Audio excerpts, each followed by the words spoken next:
Hey guys, John Paulamy here, Actionable Intelligence.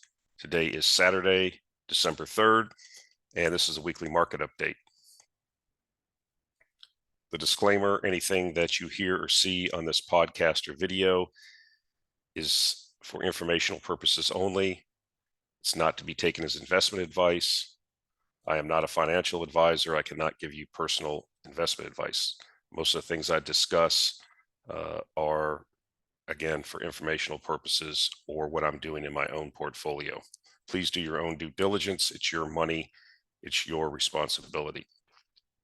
Before I get started, a little bit of housekeeping. I forgot what I was going to say. Anyways, let's move on. Okay. Got this from Javier Blas this week off Twitter. He pointed this out that in the last weeks, we have record U.S. exports of petroleum products. I find this interesting because what it tells me is that because of the situation with the war and the sanctions regimes have been put on and how it's kind of overturned and upturned the apple cart of the world energy markets.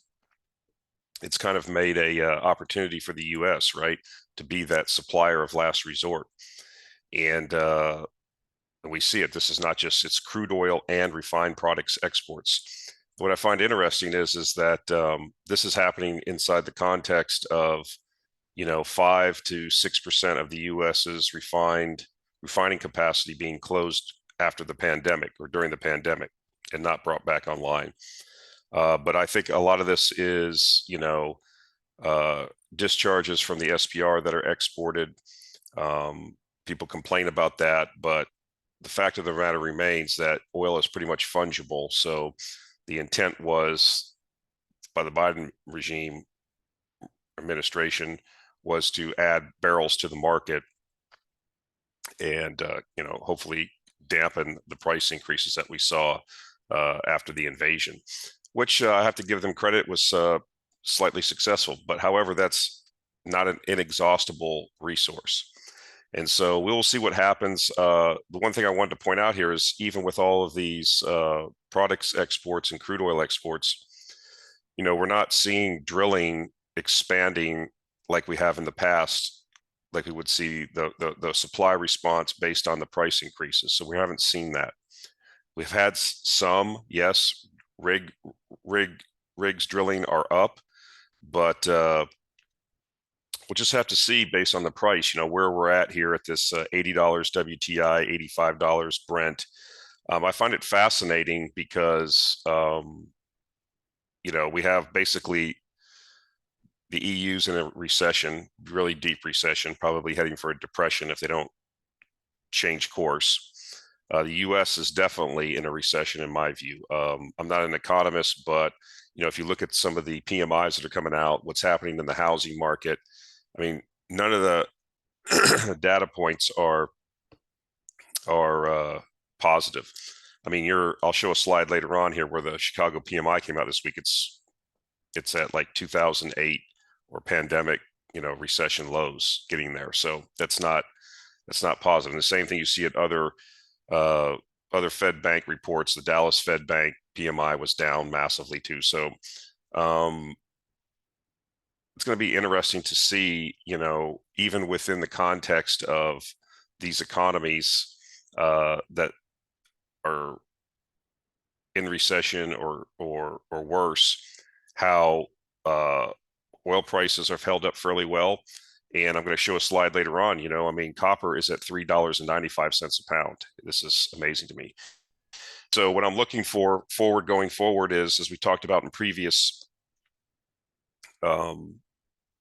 videos, is it now looks like that China is really moving towards opening up. One of the things I saw was the local authorities in several places loosening restrictions, a big push for vaccination of older people, things of this nature. So I think that, we're moving towards in fits and starts, as I've said before in previous videos, but the the data and the information seems to be that the country's going to open up or rescind the a lot of the restrictive policies that we've seen. Now, are we going to still see flare-ups and see things happen? Yes, like I said, it'll be in fits and starts. But if you get sometime by early next year in a situation where that oil demand from China that's been down 2 to 2.5 million barrels a day, that comes back,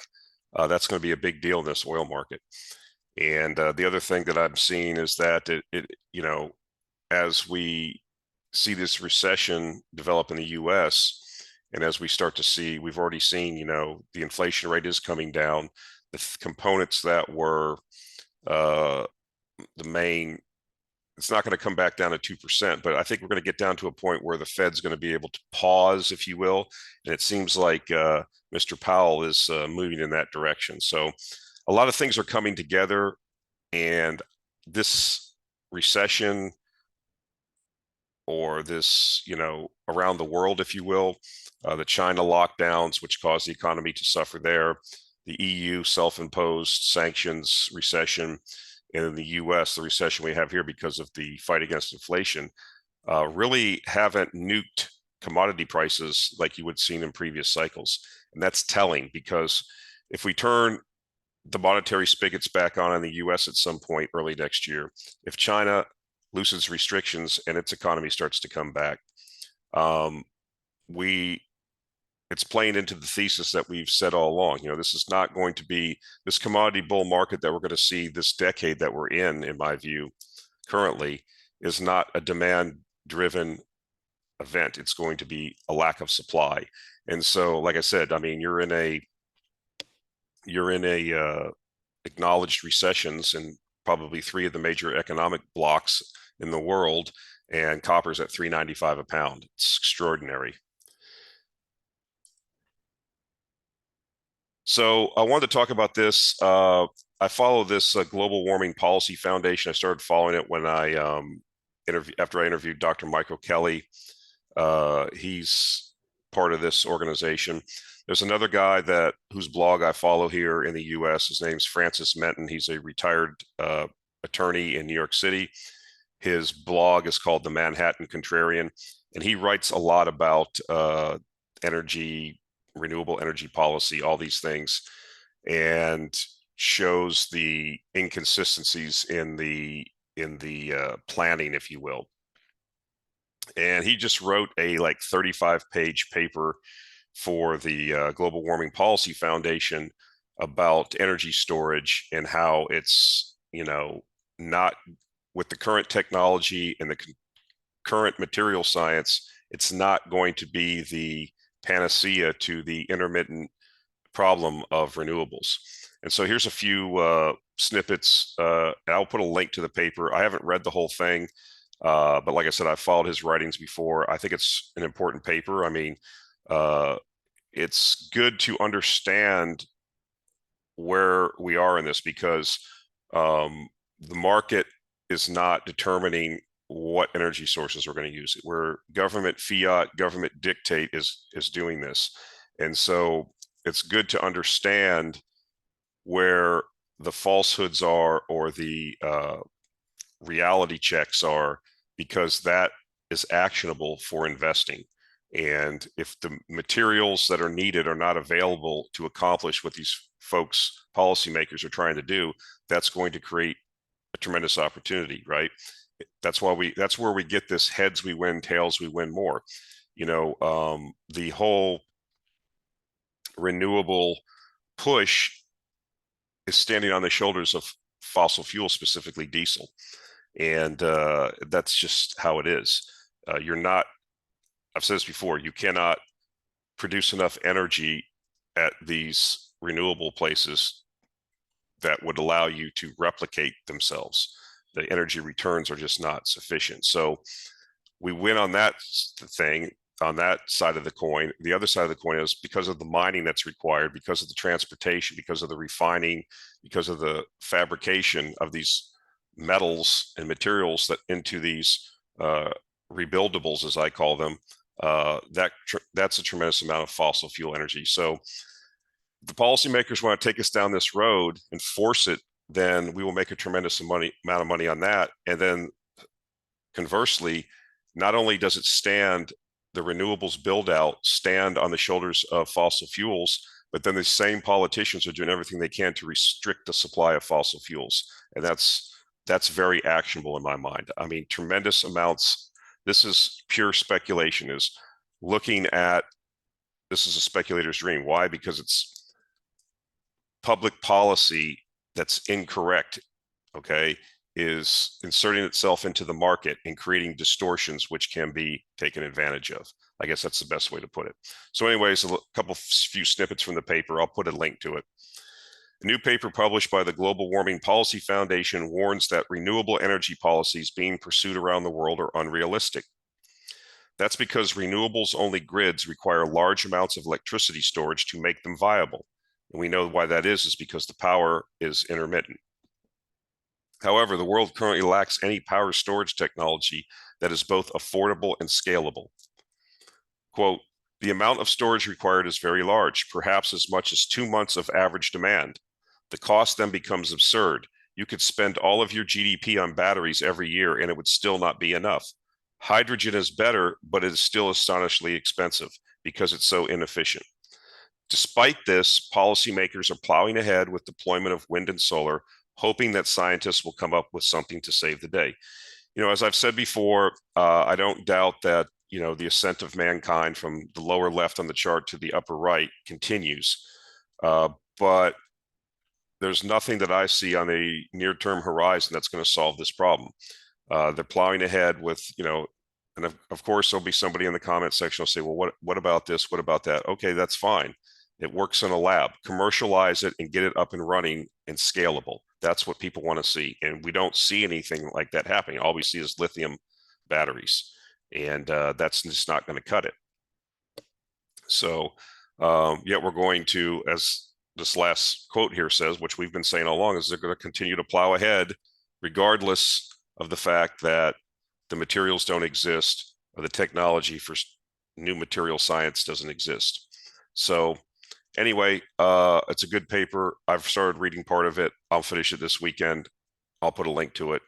You know, this kind of information, along with other people like Alex Epstein and Mark Mills, these kind of people.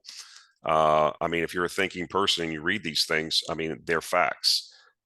This is how much X amount of material you have to mine to get this. And it's astonishing to me. I saw a poll on Twitter. It kind of showed different subject matters or issues, if you will, or ideas, however you want to characterize it. And then it showed the support, positive or negative overall, between people that consider themselves Republicans and people that consider themselves Democrats. And one of the line items was mining. And of course, it was like plus 30% Republicans, you know, were for mining, and Democrats, it was like minus 3%. Okay.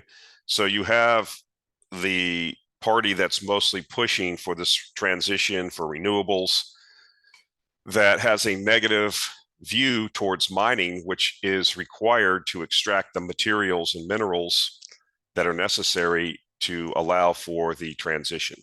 So this, to me, these types of dichotomies, if you want to say, or absurdities, whatever, however you want to characterize it, are what makes these speculative and investment opportunities appear that are actionable for us. So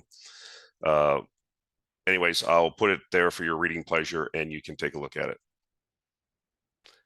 So here, this is a little bit kind of cloudy. When I pulled it off, is probably a copy of a copy. But anyways, the slide, without a revolution in storage technology, we will run out of lithium before we are anywhere near the goals set by politicians. So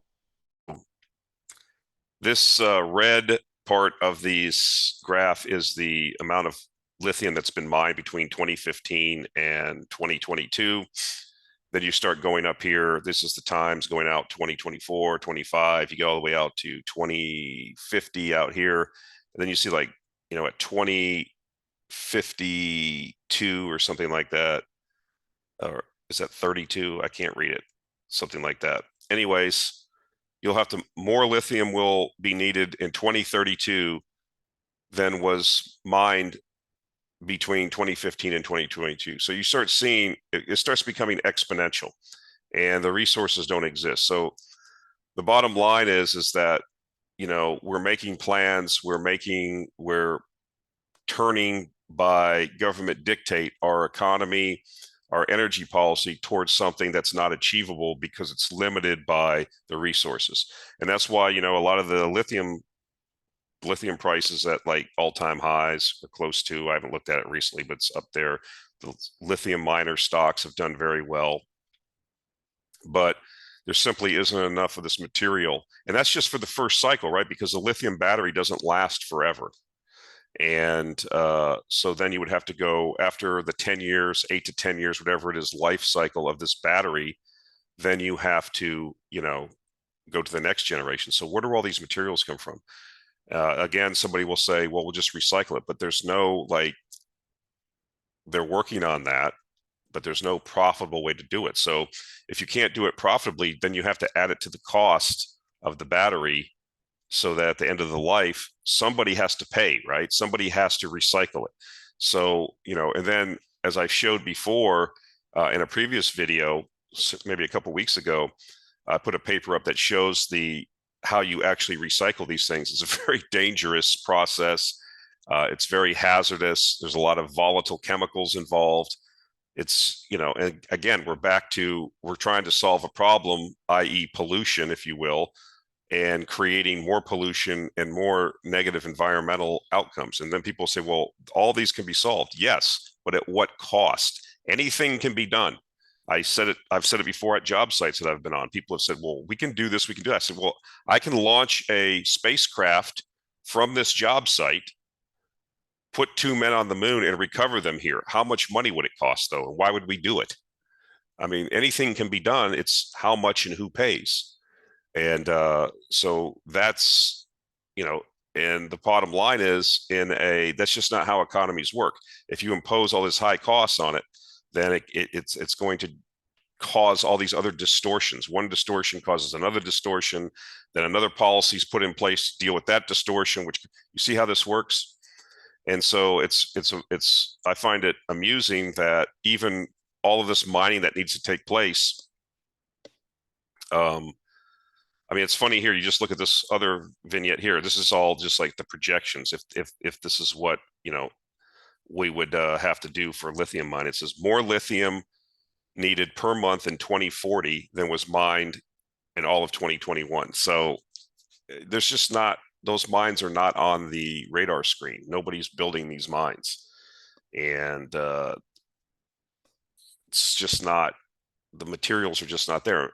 You know, there's a certain amount of minerals in the earth endowed, and it's not going to be sufficient to do that. Now, I've heard some people say, well, this is part of the plan because they want to cost out the lower and middle classes out of transportation, everybody having their own car, that these things will be expensive. Only the wealthy and, you know, will have vehicular transportation. Everybody else will be, you know, riding buses or whatever, or public transportation that doesn't exist, by the way.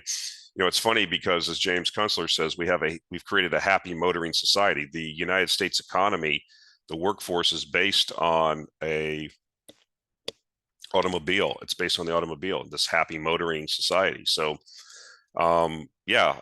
So I think that which cannot happen will not happen. So again, this creates opportunities because the entire West is heading down this path with no idea, you know, how we're going to get to the end goal, without a map, without a plan.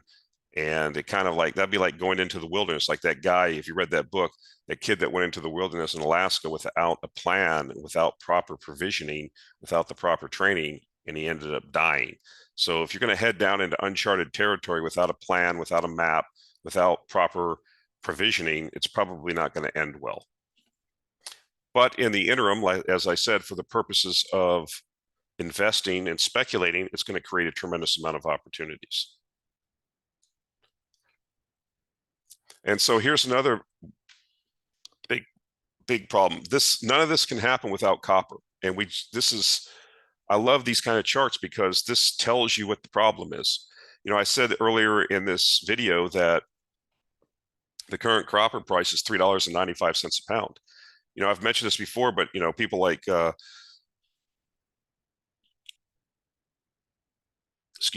Goring and Swag have said they expect, there's no reason why copper couldn't get to $10 a pound this decade. Why not? I mean, here's the problem, right? You don't have enough discovery. There's no new copper mines coming online. So you saw back in the day, 1990, 91, 92, this is the copper major, discoveries being made, okay? And look what we've had over the last, 10 years, okay? So we're using up the copper that we found from previous discoveries, and we're not finding new deposits to replace. And you see that the exploration budget has been down quite a bit for, again, here's another representation we've been talking about since about the last 10 years. Copper investments into new exploration have collapsed, right? They're cut in half. So this will need to come back considerably to find the new resources we need. You cannot have this electrification. You cannot have this transition without copper. And there's not enough copper.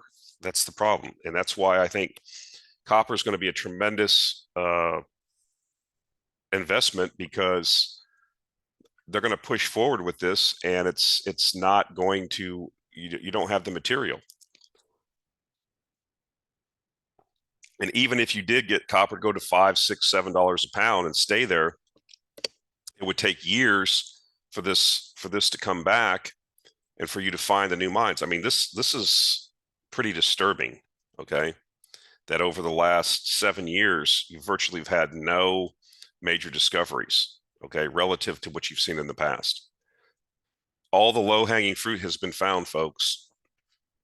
All the easy stuff has been exploited, okay? It's going to be more costly and more difficult to find and bring on new major supplies of copper. And that goes across the board, across the entire periodic table. And so this is, again, something to watch. This is the big problem. This is what's going to hinder this transition. So if you recall, one of the first things that this new Prime Minister in the UK, Rishi Sunak, another intellectual midget, another, globalist, executing the globalist plan, agenda without thinking. The guy doesn't think for himself. He's a ticket taker. He does what the ticket issuers tell him to do. So one of the first things he did was, because of the high energy prices, was declare that we were going to have a windfall profit tax. Now, we suggested, it's not something hard to figure out that, many economists, many other people said the same thing. If you institute these, you're going to get less supply because there's no incentive for people to expend capital or put capital at risk if their returns are going to be limited. In resource extractive industries, which are very highly cyclical, and that over a 10-year period, you need the 18 months or 2-year period in that 10-year cycle of super profits to make up for all of the break even and loss years that you have for the rest of the time. And if you restrict the ability of these companies to enjoy these super profits, then there's not going to be an incentive. They're going to husband cash.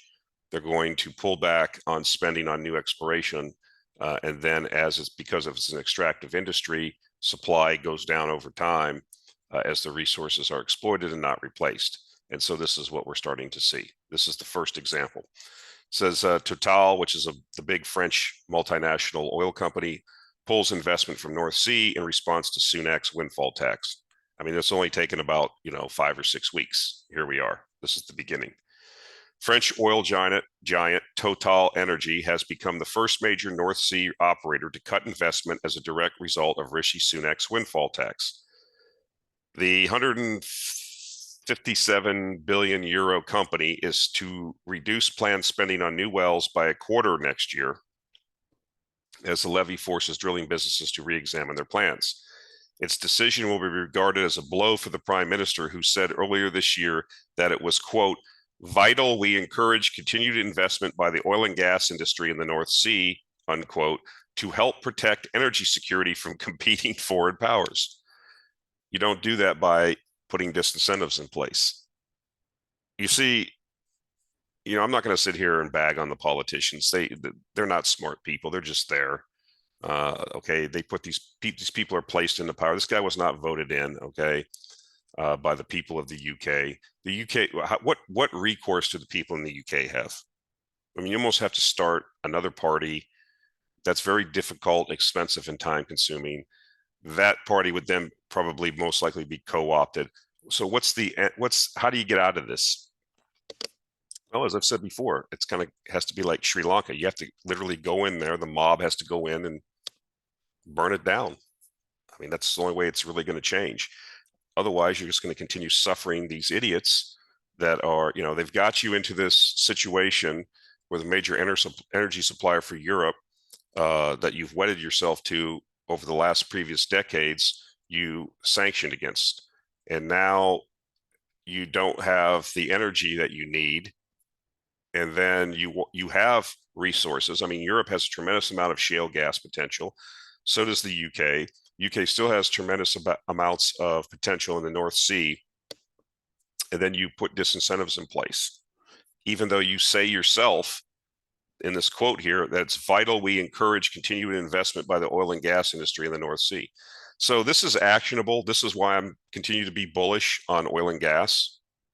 Until these people change their views and change their policies, you have to stay long. Will it be volatile? Yes. But I mean, this is every day that goes by, every barrel that's pumped out of the ground that's not replaced sets the stage for higher prices. And that's what we have. Companies are not going to. So what's next? You're going to force them to go out and drill? I mean, I don't understand what the policies are. Now, the question would be to me well, is this going to affect offshore? Don't worry about the offshore industry. The offshore industry is going to boom. You have to remember it is it has shrank so much that we do not need, tremendous amount of capital to come in like in previous cycles to cause a boom.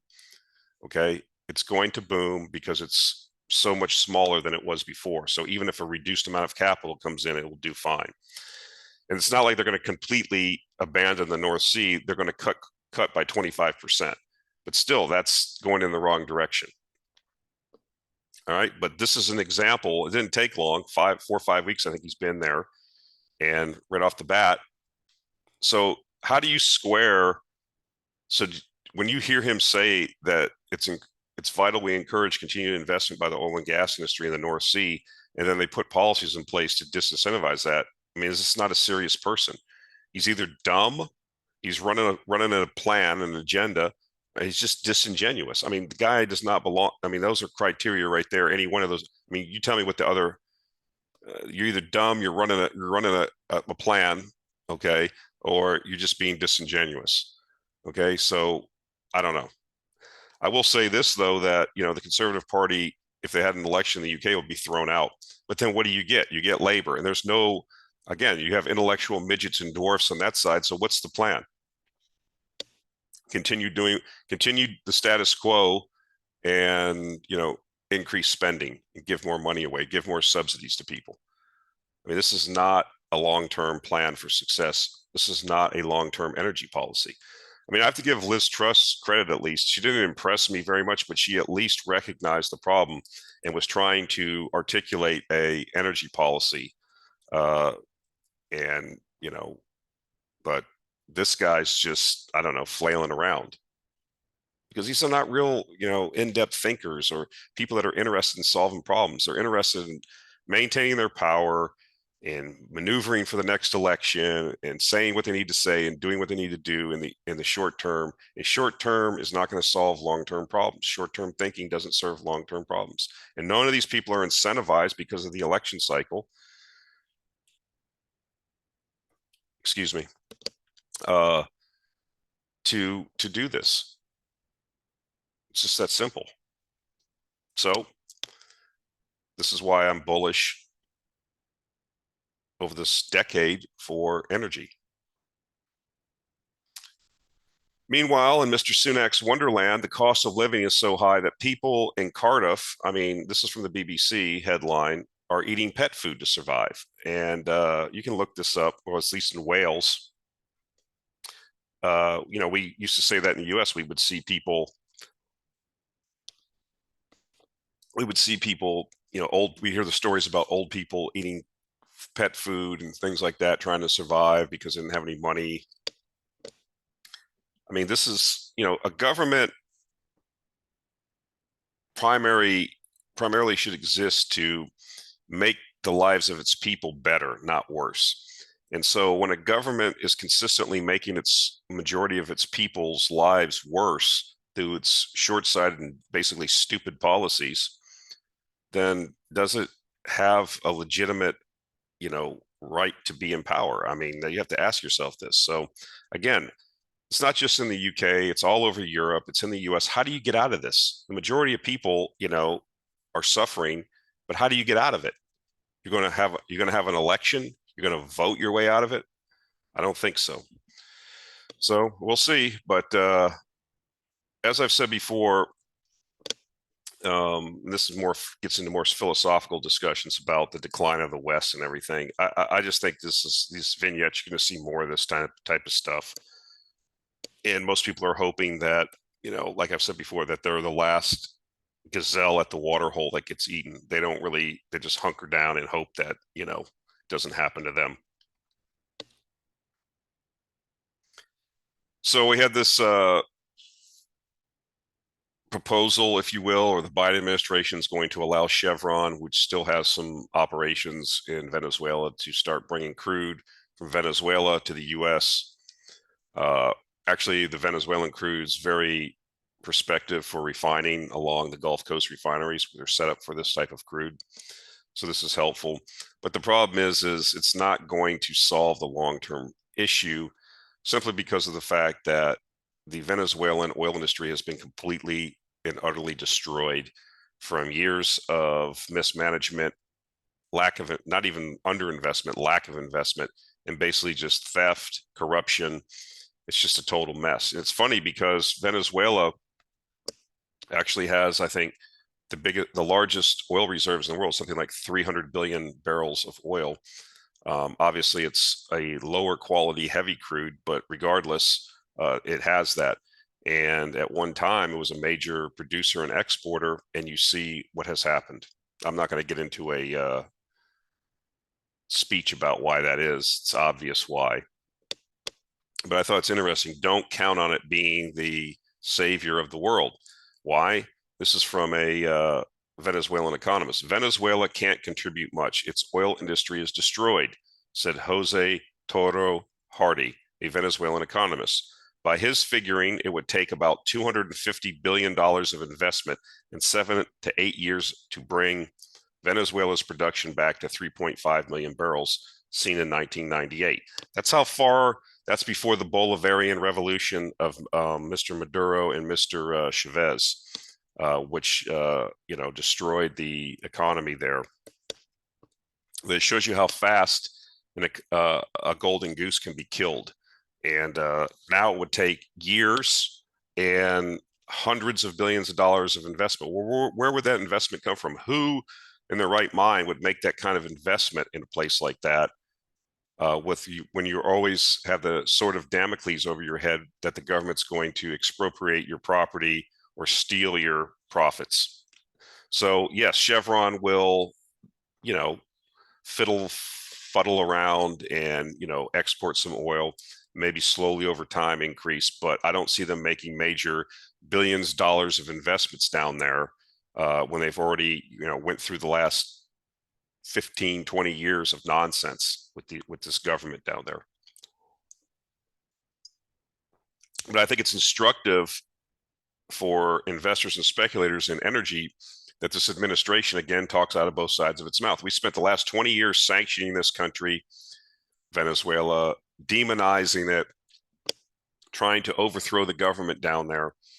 And now we're, keep it off the front page, keep it kind of quiet. But hey, can you give us some more oil? I mean, it's anybody that has any confidence in the political class. I think at this point, you have to be almost childlike in your thinking. I have zero confidence in any of these people to solve any problems. And so this is just another example, right? You spent 20 years, how many billions of dollars in nonsense trying to overthrow the government down there. And now you're going to them asking them for relief. That tells me that, you need the oil. And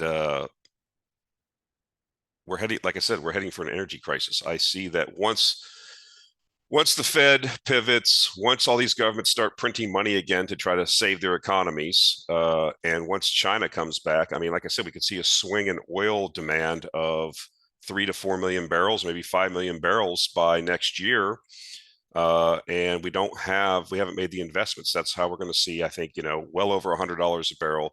And I think potentially before this decade's over, an all-time, probably in the next several years, and a run to all-time new highs. So this is kind of good, right? Because we like cash, because when you're investing in a business to have a claim to the future cash flows of that business. And so here's the a chart for the S&P 500 energy sector free cash flow yield. And you can see over the last year or so, because of the recovery in oil prices, we've had like 20-year highs in free cash flow yield. And so free cash flow can be used for many things, right? It can be used to make additional investments in new oil and gas reserves and production, which their companies are not doing because they're being demonized by the various governments around the world. And the shareholders we went over this last week with Gorin and Rosenzweig's Q3 report, where they talked about that, right? The three things: governments demonizing the oil companies, investors wanting a return on capital, and then the internal constituencies in the oil companies themselves. So, we've had prices come off recently, but I'm not going to sit here and predict prices. We're probably in a range right now between 80 and 90 something, unless the economy continues to just deteriorate into a full-blown, severe, deep recession in the U.S. But otherwise, maybe, like I said before, it's not necessarily a demand-driven situation. It's more of a supply-driven. And these free cash flows are being demanded by investors as payouts via dividends and share buybacks. So anyways, I wanted to point that out, that yes, prices have come off, so we'll probably see this shrink a little bit. But again,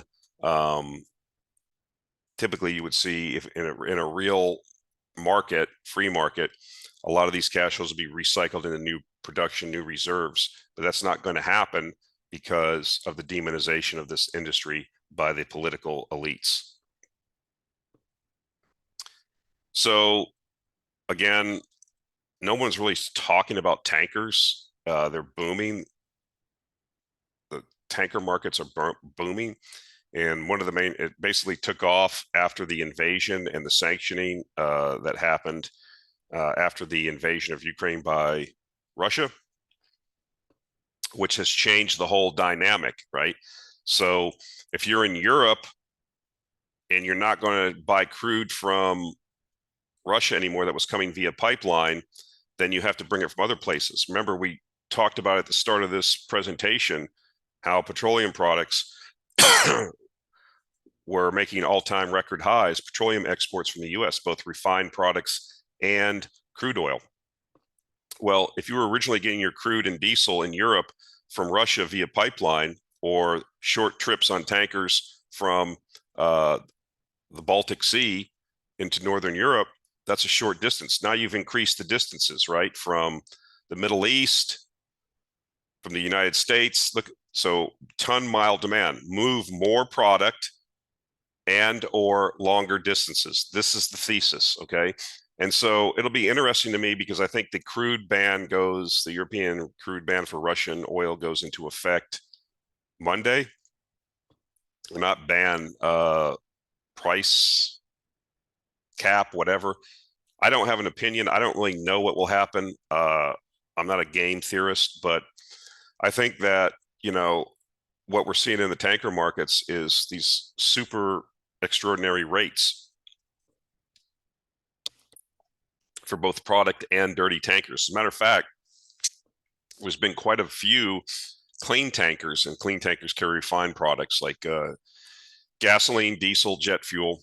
They've converted those over to carrying crude oil, which is not a decision taken lightly, because once you put crude oil into a clean tanker hold or void, then getting it back, if you want to bring it back to carrying clean products, there's an extensive amount of work, cleaning, and certification that has to take place. So basically, you have to move more product longer distances, and the tanker fleet is not in a position to grow over at least the next several years, because most of the shipyards are already booked up with container ships and other types of vessels. So getting new tankers built is something that's going to happen possibly out at 2025, 26 timeframe.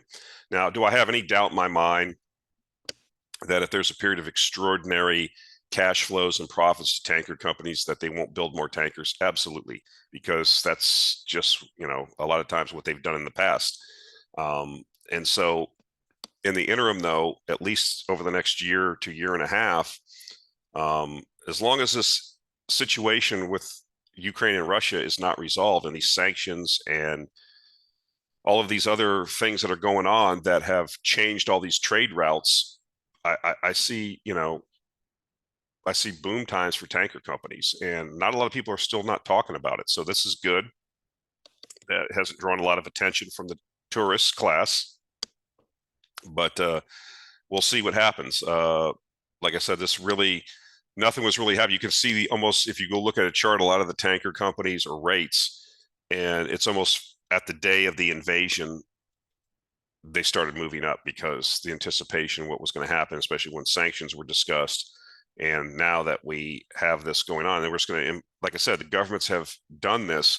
This is, imposed by governments onto a market that was working, right? So the market on its own found the best trade routes, found the best way to transport oil and products at the cheapest rates as quickly as possible. It got as efficient as it could, and then the government comes in and upsets that apple cart, and this is what you end up with, right? And as a matter of fact, it's kind of funny, I didn't mention this earlier, but the president of France, Mr. Macron, was complaining to Mr. Biden about the fact that, the EU is suffering under all of the because of the sanctions regime that it placed on Russia, and the beneficiary seems to be the United States. I mean, I showed you the record exports of petroleum. A lot of it's going to Europe. And then the fact that a lot of manufacturing now is talking about leaving Europe because of high energy costs and moving where?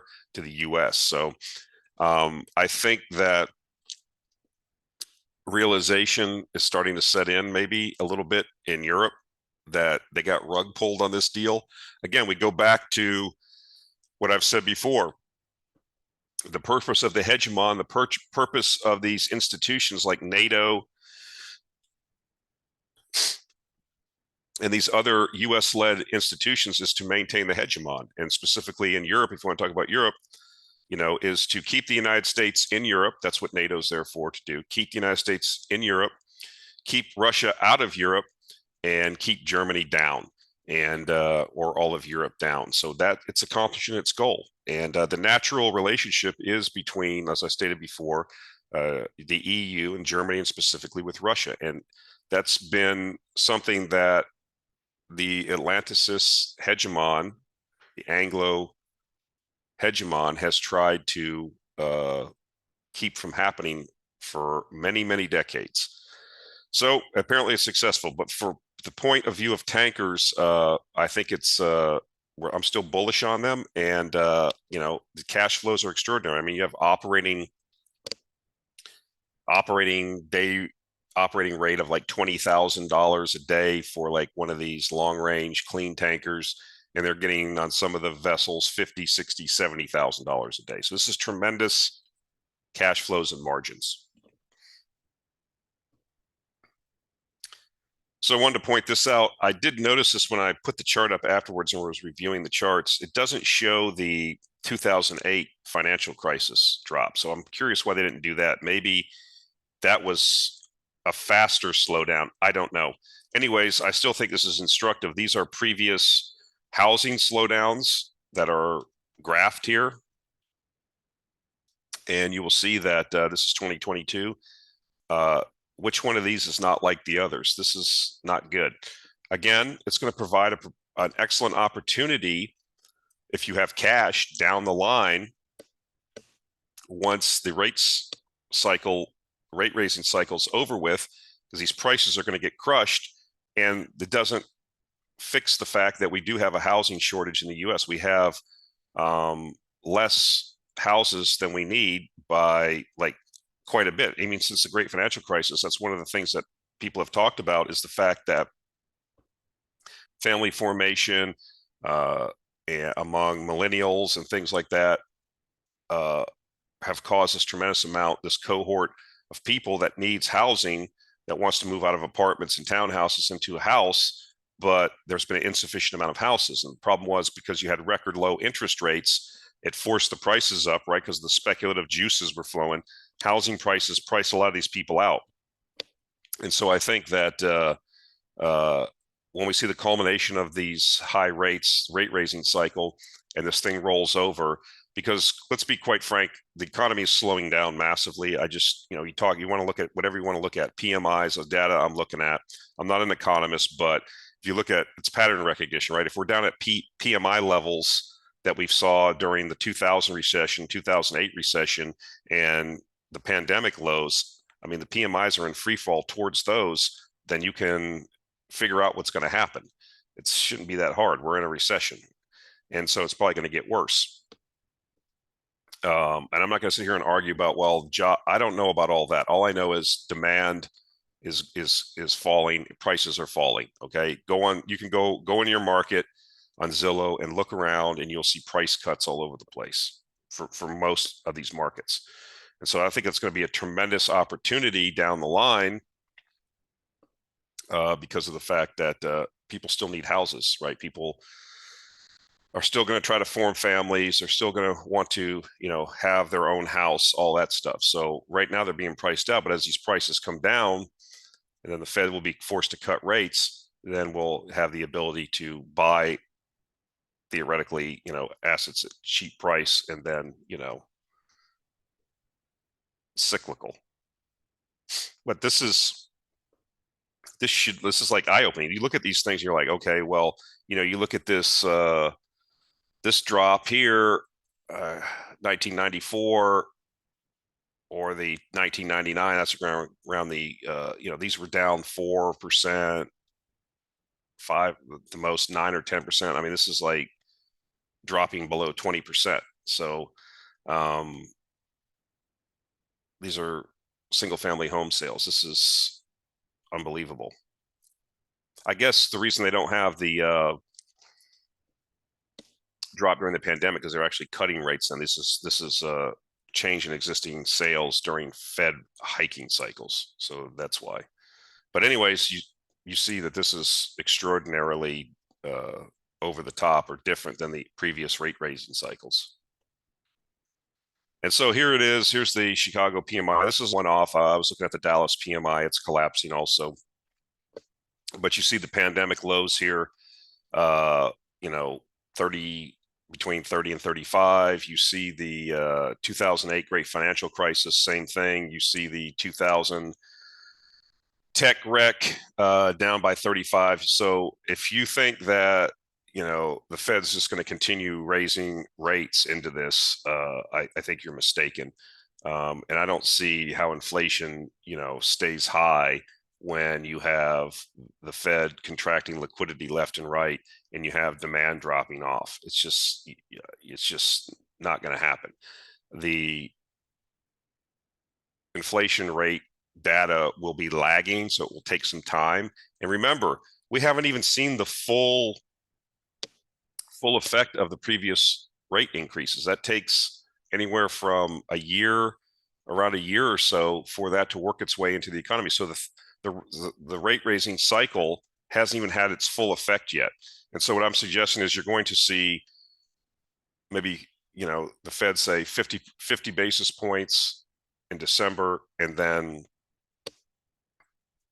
discussion about maybe the next meeting after that, maybe 25, and then a pause, if you will.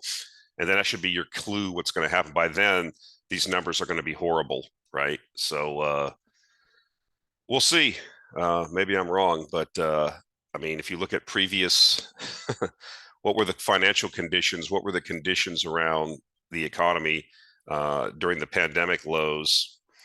When the PMI was down here, if you remember back to the great financial crisis or the tech wreck. I mean, these are like pretty bad economic times.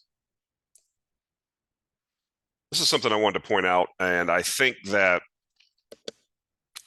gold is sniffing out the fact, markets always look ahead, 6 months to a year. They're not backward looking, they're forward looking. And you're seeing gold and silver rallying pretty decently. As I said before in previous videos, I have been buying a basket, nibbling away at a basket of junior explorers, really crapco companies. Excuse me. These are companies that have prospective properties that have ongoing drilling and news flow. These are not investments. They're highly speculative. People keep asking me, well, can you give us the names? I'm not going to give the names because it's so highly speculative. If you want to do it, then there's plenty of information out there, to find out, all these different juniors. There's 5,000 junior companies, but I try to stick with the companies that have ongoing drilling programs on decent, prospective areas, or areas where there's been other finds. They're in a mining district, if you will. They have managements that have done this before. That doesn't guarantee them success. But what I'm telling you is that in a rising gold market, which I think we're entering, because I think that the commodities and gold and silver are starting to sniff out that, the monetary tightening is coming to an end, and that 6 months down the road or 12 months down the road, we're going to be in another easing cycle.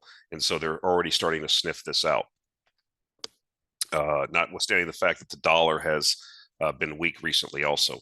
But I think this is instructive. That I remember during the frenzy of the cryptocurrency craze, that was, in my mind, a direct manifestation of, the central bank's liquidity orgy. I was still a proponent of buying gold. I hold physical bullion, a certain percentage, as insurance. I think that it is insurance against the malfeasance of central bankers. These people are not your friends. They exist. That's the only reason a central bank exists. It's an inflation machine. It's there to create inflation. And I think this is instructive because this is global central bank gold reserves have been growing since 2000, since basically the great financial crisis. Now, why is that? I don't know, but I think that this kind of ties into the whole move from a unipolar world to a multipolar world. People do not want to hold U.S. treasuries. People in the global south, people in the global east. We've seen announcements from many countries that they've sold down or continue to sell down their U.S. treasury holdings. Russia's been a big seller of theirs, or sold most of theirs. China's been selling theirs, not buying more. It's not something that's going to be completely actionable in the next year, but this is what we're moving to. And I think that you have to replace it with something. And one of the asset classes that the central banks go back to is gold. And I remember, like I said, finished my thought earlier, I remember during the cryptocurrency frenzy, then I mentioned gold, that I wasn't going, yes, I dabbled, but, gold was still, that anchor, that 5 to 10% anchor in a portfolio that acts as insurance, that physical bullion in your possession. And it was mocked, laughed at. Other people that were pretty good investors. I remember Ray Dalio giving a speech when he said the same thing. He said that people should, for the same reason. And people in the crowd, I mean, this is a guy that's been very successful hedge fund manager that's created, billions of dollars in wealth. And these people are sitting there laughing when he said that. Well, I mean, who's laughing now? Central banks are not laughing. They see value there. And as an asset class for their reserves, as we move to this multipolar world, you're not going to want to be in a situation where you're holding U.S. treasuries or you're holding assets in the other with the hegemon, because they have demonstrated they are not a good partner. They will sell you out. They will confiscate your property. They will do the things that they purport are wrong to do, that when they do it, when are correct to do when they do it. But if you do it, you're wrong. And so I'm not going to get into a long, convoluted discussion on that. It's a whole nother video that I'm thinking about doing. But this is important because you're going to see, I think this is instructive of something. And I think something is happening in the precious metals markets. Now they're overbought here, a lot of, but again, they were so beaten down. I mean, some of the, what I suggest people do if you're interested, just buy like Caledonia Mining. It's a good company. It pays a good dividend. They've expanded their mine. They've got other properties. They're bringing, good companies like this. But people want to swing for the fences. So if you want to get involved with the juniors, don't just buy. Here's what people do. They buy one junior and then they fall in love with it. And they follow all the message boards. They know every single piece of news that comes out, every rumor, every gossip, blah, blah, blah, blah, blah. And then they go on and on and on and on about it. Buy yourself a basket of 5 or 10 of these things. Take 10 grand and put $1,000 in each one. Okay. And you don't have to do a ton of research on these things. Like I said, find companies that are in areas that are in mining districts where gold has been found before. Make sure they've got some cash, they've got drills turning, and they have some management that kind of knows what they're doing. And what's going to happen is if you have a gold bull market or a run in gold prices to new highs, that some of these things will super perform, go up 1,000%. Some of them will go up a few 100%, and some of them will go out of business. But overall, you'll have a decent return. But don't get wedded to one company. That's what happens. Somebody goes out and finds some promoted junior they saw somewhere, because there's a lot of promotion in this business. And then they buy it, and then they constantly harass everybody about how wonderful the company is, no matter what the company does, no matter what the news is. And that's just not the way to do this. These things are trading sardines. They are burning matches. Buy a basket of them if you think that we are going to have higher gold prices in the next year or so. And then understand that some of these things are going to rocket and some of them are going to get cut in half. That's just how it works. That would be my suggestion. And I'm not going to give the names because it's just too speculative. And then, it's nonstop questions from the bleacher bums about, well, why didn't this happen? You said this. I'm not doing it. Okay. I give you advice to buy. If you want to invest, that you should buy companies that are mining and pay a dividend and have prospects.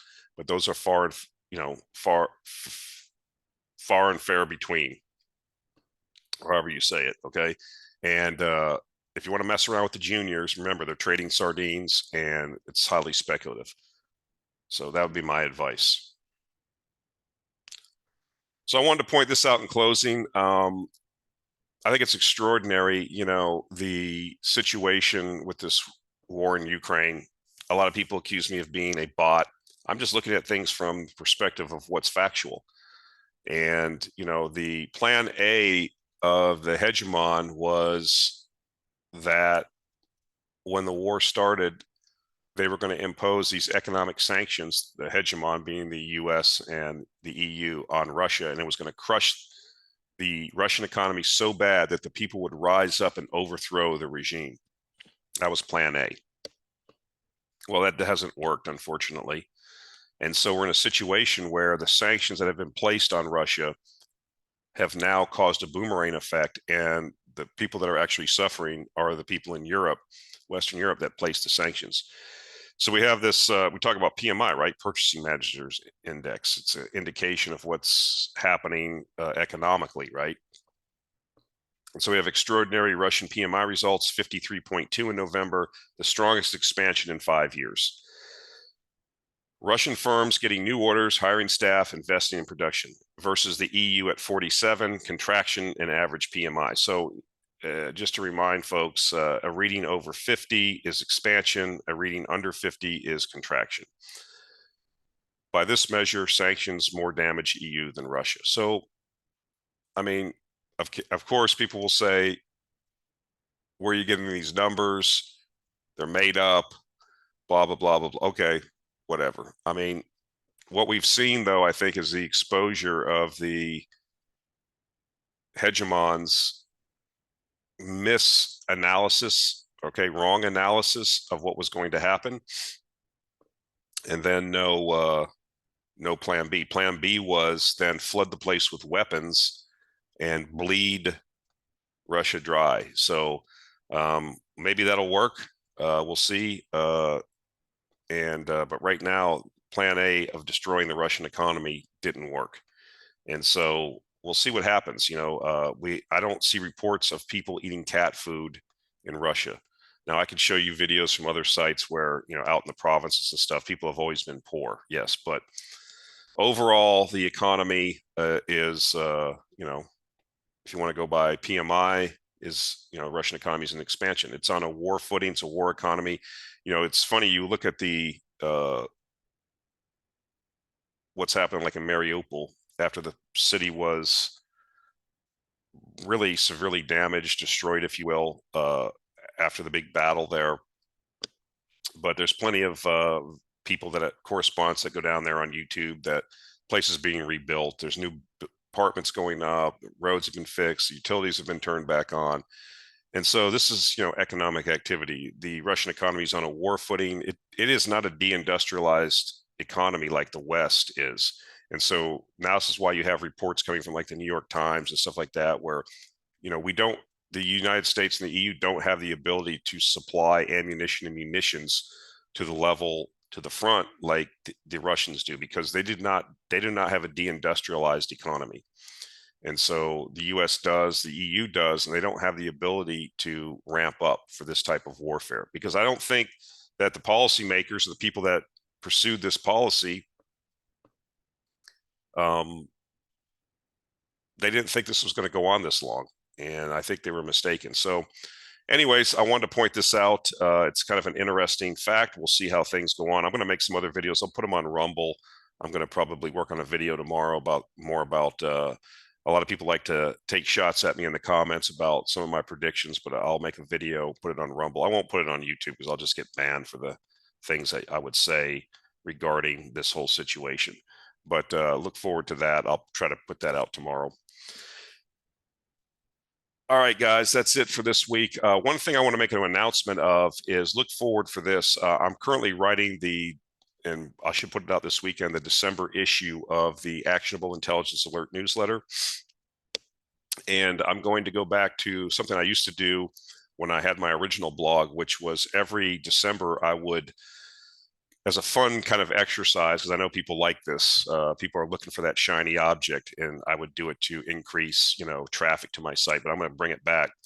I'm going to write up in the December issue a stock of the year. The stock of the year was a situation where I would propose a company, a very speculative company, a company that I thought was at an inflection point that had the potential to double in the next year. So I'll be putting that out in the newsletter to my subscribers, and then I will probably announce it in a couple weeks publicly.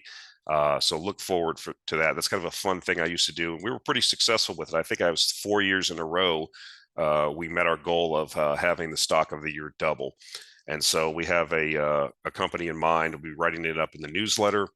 And the reason I'm doing that is, I'm trying to show you the type of speculations that we entertain in the Actionable Intelligence Alert newsletter. I would say I just want to make another housekeeping note. I finally remembered what my housekeeping note was. We made a tremendous run in Schlumberger, which is the massive oil field services company. I've decided to sell that. That's not in the portfolio. That's just something I talked about publicly. I tried to tell people these public stocks I talk about publicly. I like to tell people what I've done with them. I've sold it. Why did I sell it? Not because I think the business prospects of the company are not, haven't done well recently, but the company's shifting to this ESG thing again. Okay, they're taking their eyes off their prime business, which is oil and gas, oil field services. Okay, that's what they should be 100% focused on. Instead, the management's talking about the ESG and talking about things we can do in renewables and all. I don't want them doing that. Okay, I don't want them. It was like back in the early 80s, during the last energy crisis, late 70s, early 80s, a lot of the oil companies were getting into all kinds of things that had nothing to do with oil and gas exploration. So you had companies like Exxon or Union Carbide getting involved in uranium mining. I remember, I think it was even Schlumberger got involved in a chip company, microchip company. These things have nothing to do with your core competency. If you're not going to stick to your core competency, then I'm going to move on to another company. There's plenty of other companies that will, because I don't want distractions. And I don't want, if I wanted to invest in ESG, I would invest in ESG.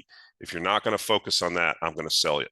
So I don't know what the prospects going forward are, but I'm not going to want to own part of a business that's not focusing on on their core competency. I think we were up 150 or 160% in that holding. We did fairly well. That's a large cap company, but that's an example of catching something at an inflection point. We talked about that, buying that company like a year and a half ago. So we've done fairly well in that name. We sold it, and we'll be looking to, like I said, redeploy that cash. And again, look forward to in the next couple of weeks for an announcement publicly for the stock of the year 2023 with the goal of a double in 2023.